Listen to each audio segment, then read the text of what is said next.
My name is doctor Parag Tike. Me chest physician आहे. माझं शिक्षण MBBS त्यानंतर मग डिप्लोमा इन ट्युबरक्युलर डिसीजेस झालेलं आहे. मी सध्या श्वास चेस्ट क्लिनिक हे माझं क्लिनिक आहे भिवंडीमध्ये, दामोदर नाका या इथे मी डेली प्रॅक्टिस करतो. आपण आज एक फार महत्वाच्या विषयावरती बोलणार आहोत. तो म्हणजे आहे खोकला. खोकला हा खूप साधारणपणे असतो किंवा जेव्हा तो जास्त प्रमाणात वाढतो तर तो खूप वेगवेगळ्या आजारांचं लक्षण दाखवतो. खोकल्याचे वेगवेगळे प्रकार असतात. त्याच्यामध्ये आपल्याला खूप वेळा सुका खोकला येतो किंवा खोकल्यामध्ये कधी कफ बाहेर येतो, अशीही लक्षणं असतात. तर खोकला हा का प्रकारामध्ये येतो, कशामुळे येतो, काय असतात त्याची कारण, ते आपण आज समजून घेणार आहोत. खोकल्यासाठी मेन कारण असते ते म्हणजे बाहेरून येणारा एखादा इरिटंट किंवा ज्याच्यामुळे आपल्याला त्रास होतो.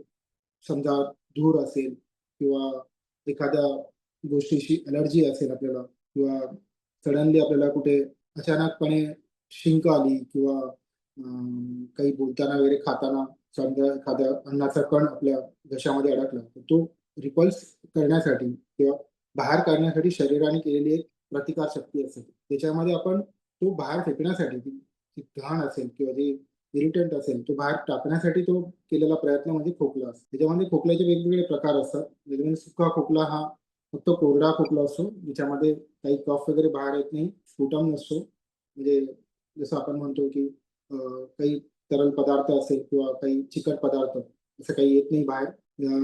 ओला खोकला म्हणजे ज्याच्यामध्ये आपल्याला कफ निघतो, ज्याच्यामध्ये खूप सारे बलगम बाहेर येत असतो. हा वेगवेगळ्या कारणांमुळे राहतो. इन्फेक्शन मेजरली होते, इन्फेक्शनमुळे राहतो. त्याच्यामध्ये टीबी हा सर्वात मेजर कारण राहतो. त्याच्यानंतर आहेत बाकीचे जसे आपले सर्दी खोकल्यामध्ये जेव्हा होते खोकला, त्याच्यात सुद्धा सर्दी खोकल्या वाटे जी बाहेर येत असते ती तरल पदार्थ किंवा स्टिकी असते, चिकट प्रमाणामध्ये असते. खोकल्याची अजून एक कारण म्हणजे ज्याच्यामध्ये आपल्याला खोकला का निर्माण होणं किंवा खोकल्यामध्ये काय काळजी घ्यावी, की त्याचे मेडिसिन्स काय करावे किंवा जेणेकरून खोकला लवकरात लवकर बरा होण्यासाठी मदत करतो. तर सर्वात प्रथम असते की आपण खोकल्याचं कारण पहिल्यांदा शोधणं महत्वाचं आहे, की कशामुळे हा खोकला होतोय. खोकल्याचं पहिलं कारण असतं ते म्हणजे तुम्ही एखाद्या कुठल्या अशा गोष्टींच्या संपर्कात आला आहात, ज्याच्यामुळे तुम्हाला शरीर इरिटेशन देतंय आणि तो बाहेर प्रतिकारात्मक शक्तीने बाहेर येण्यासाठी खोकल्याच्या रूपाने येतो. तर ते काय असेल? तर पहिली गोष्ट असते ती जी कॉमन आहे ती म्हणजे धूर. तर समजा फॉर एक्झाम्पल आपण जेव्हा रस्त्याने चालत असू, तर गाड्यांचा धूर असेल, ठीक आहे, धुळी असेल किंवा मशिनरीजचा वास असेल, ह्या गोष्टींमुळे सुद्धा खोकला येतो. तर अशा वेळेस काय कारण ज्याच्यामुळे आपण ते अव्हॉइड करता येईल? बेसिक राहील की आपल्याला आपण त्यावेळेस पहिला आपला जो प्रयत्न होतो तो म्हणजे कव्हर अप करणं. तोंडावरती हात ठेवून त्याला अव्हॉइड करणं असेल. जेव्हा हे वारंवार घडतं तेव्हा त्याच्यासाठी काही मेडिकेशन्स असतात किंवा अव्हॉइडन्स फॅक्टर असतात. ज्याच्यामुळे अलर्जी वगैरे होत असते शरीरामध्ये, ती अव्हॉइड करण्यासाठी. दुसरे कारण असतात ज्याच्यामध्ये वारंवार खोकला होऊन खोकला हा तरल पदार्थ म्हणजे स्टिकी जे आपण कफ म्हणतो, तो कफ बाहेर येत असतो. ज्याच्यामध्ये वेगवेगळ्या कलरचा होऊ शकतो. ते रंग वेगवेगळे असतात. त्याच्यामध्ये हिरवा असेल किंवा पिवळा कलरचा असेल किंवा कधी-कधी अ, मातेरी कलरचा असतो तो. तर त्यामध्ये ही वेगवेगळी कारणं कशामुळे होतात तर इन्फेक्शनमुळे होतात. त्याच्यात वेगवेगळे प्रकारचे इन्फेक्शन. त्यामध्ये फर्स्ट इन्फेक्शन असेल ते ट्युबरक्लोसिस. जेव्हा एखादा खोकला वारंवार 15 दिवसांच्या वरती राहतो, तो हा खोकला टीबीमुळे असण्याची शक्यता जास्त करून आपण संभवतो. कारण टीबीचा खोकला हा बेसिकली फुफ्फुसांपासून तयार झालेला खोकला असतो. कारण फुफ्फुसांमध्ये मेजर इन्फेक्शन झालेले असते. ते इन्फेक्शन बाहेर काढण्यासाठी शरीर एक प्रतिकात्मक क्रिया करतं ते खोकल्याप्रमाणे. पण शरीर कमकुवत असल्यामुळे हा आजार पण वाढत जातो. तर त्याला टॅकल करण्यासाठी किंवा त्याच्यावरती उपाय करण्यासाठी आपल्याला मेडिकेशन्स घेणं फार गरजेचे पडतात. निमोनिया असेल, निमोनिया सुद्धा सेम अशाच प्रकारे आपल्याला लक्षणं दाखवतो. खोकला असेल, ताप असेल, शरीर कमजोर होऊन जाते, भूक लागत नसते, ताप खूप जास्त प्रमाणात असतो, हाय डिग्रीला असतो ताप, ज्याच्यामध्ये ॲडमिट करावं लागतं पेशंटला. श्वसनासाठी श्वसन करताना म्हणजे श्वास घेताना त्रास होतो. तर असेही काही प्रकार असतात. खूप लोकांना वारंवार खोकला येणं, त्याच्यामध्ये बलगम येणं खूप जास्त प्रमाणामध्ये, दम लागणं, ही कारणं दम्याची असतात. ज्यामध्ये त्या व्यक्तीला काही सवयींमुळे असेल, म्हणजे जे सिगारेट्स वगैरे स्मोक करतात किंवा बिडी स्मोक करतात किंवा ज्या महिला ज्या फार वर्षांपासून चुलीवरती काम करत असतात. भले आता चूल फार कमी झाली, पण काही गाव ठिकाणी किंवा खेडेपाड्यामध्ये चुलीवरती आजही कामं केली जातात. त्या चुलीच्या धुरामुळे फुफ्फुसांवरती वारंवार आघात होत असतो. त्याच्यामुळे हा खोकला निर्माण होतो. आणि त्या खोकल्यामध्ये सुरुवातीला भले तो खोकला सुक्का असेल, त्याच्यामध्ये काही कफ वगैरे नसेल, पण कालांतराने फुफ्फुसं कमजोर होऊन त्याची एक रिएक्शन म्हणून फुफ्फुसांच्या द्वारे आणि खोकल्याद्वारे बेसिकली एक तरल पदार्थ म्हणजे कफ बाहेर येत असतो.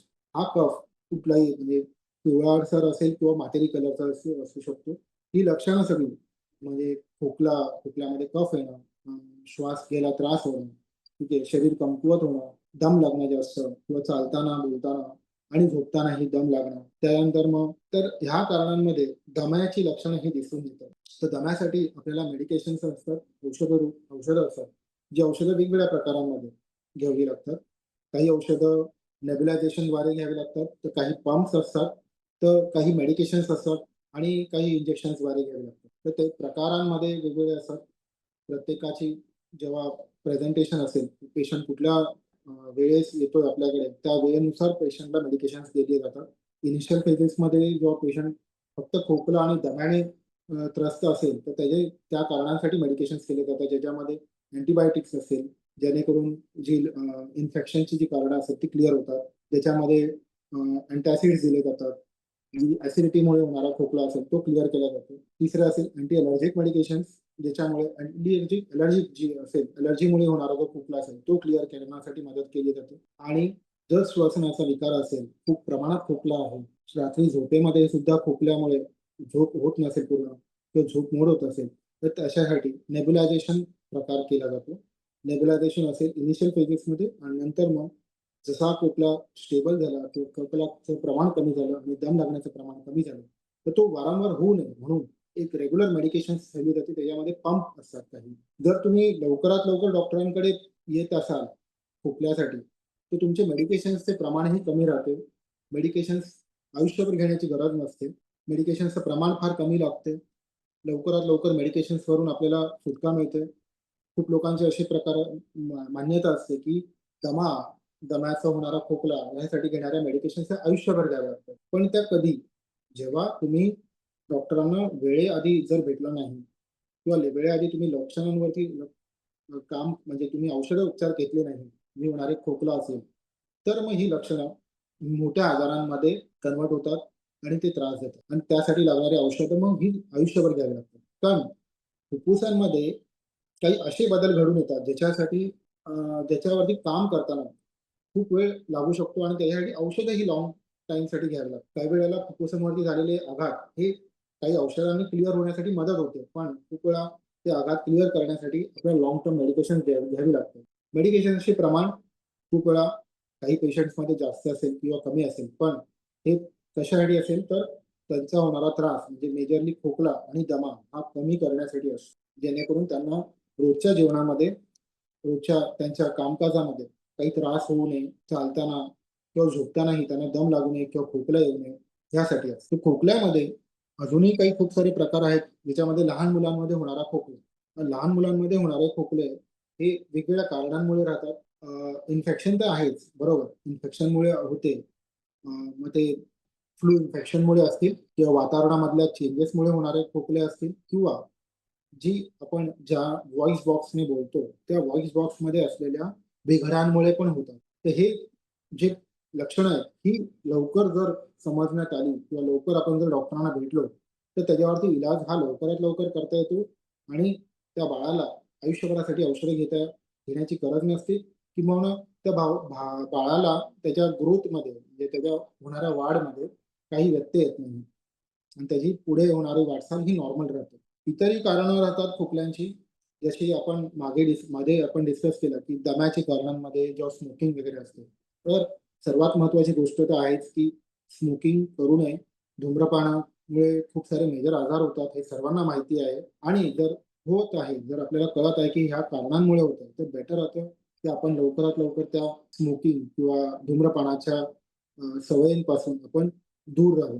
भले आपण दूर होताना खूप सारे आपल्याला अडचणी येतात, की आपण नाही कंट्रोल करू शकत किंवा होत नाही. आपल्या ज्या कामाची पद्धत असेल किंवा जी लागलेली सवय असेल त्यातून बाहेर निघण्यासाठी खूप वेळ लागतो. तर अशा वेळेस खूप सारे अशा काही संघटना आहेत किंवा तुम्ही डॉक्टरांच्या सल्ल्याने काही मेडिकेशन्सने तुम्हाला यातून बाहेर निघण्यासाठी मदत होते आणि तुम्ही पूर्णपणे स्मोकिंग असेल किंवा सिगारेटचं धूम्रपान असेल, या सवयींपासून दूर राहता आणि आजारपणापासून बाहेर निघण्यासाठी तुम्हाला मदत होते. तुम्हाला ह्यातून मेजर आजार जसे कॅन्सर असेल, जसं आपण डिस्कस केलं निमोनिया असेल, ट्युबरक्युलोसिस असेल, दमा असेल, या आजारांपासून दूर राहण्यासाठी मदत होते. ह्या सर्वांमध्ये एकच सांगणार आहे मला तुम्हाला, की खोकला हा कुठलाही असू दे, म्हणजे साधारण खोकला सर्दीमुळे होणारा असून दे किंवा मोर दॅन 15 डेज पासून लाइक 15 दिवसांच्या वर झालेला खोकला, ह्याच्यासाठी लवकरात लवकर तुम्ही डॉक्टरांना भेट देणं गरजेचं आहे. त्याच्यावरती औषधोपचार करून लवकरात लवकर त्या खोकल्यावरती लवकर क्लिअर करणं महत्त्वाचं आहे. खोकला जेवढा दिवस राहणार तेवढा दिवस तो तुम्हाला त्रास तो होणार प्लस तो तुमच्या शरीरावरतीही आघात करत राहील. फुफ्फुसांवरती असे काही इरिव्हर्सिबल डॅमेजेस होतील, त्याच्यामुळे मग पुढे जाऊन खूप मोठे आजारांच्या आपण दिशेने जातो आणि मग औषधोपचार खूप मेजर राहतात. तर माझं सर्वांना हेच सांगणं राहील, की खोकला या विषयावरती खूप विचारपूर्वक लक्ष द्यावे. लवकरात लवकर डॉक्टरांना भेटून आपल्या खोकल्यावरती इलाज करून घ्यावे. जर दुसरे काही सवयी असतील किंवा काही व्यसनं असतील, त्यापासून दूर होण्यासाठी किंवा त्यापासून मुक्तता करण्यासाठी तुम्ही डॉक्टरांची मदत घेऊ शकता. डॉक्टर तुम्हाला त्यातून बाहेर काढण्यासाठी मदत करतील आणि इव्हन सल्ल्यानुसार तुम्हाला औषधोपचारही देतील प्रॉपर. तर एवढं सांगून मी आपला आजचा हा विषय थांबवतो. आय होप मला असं वाटतं की मी पूर्ण कव्हर केलं असावं. तुमच्या ज्या शंका असतील, त्या शंकांचं निरसन केलं असावं मी आणि हा छोटासा टॉपिक माझ्या परीने प्रयत्न केला मी, की तुम्हाला समजून सांगण्यासाठी. तर धन्यवाद.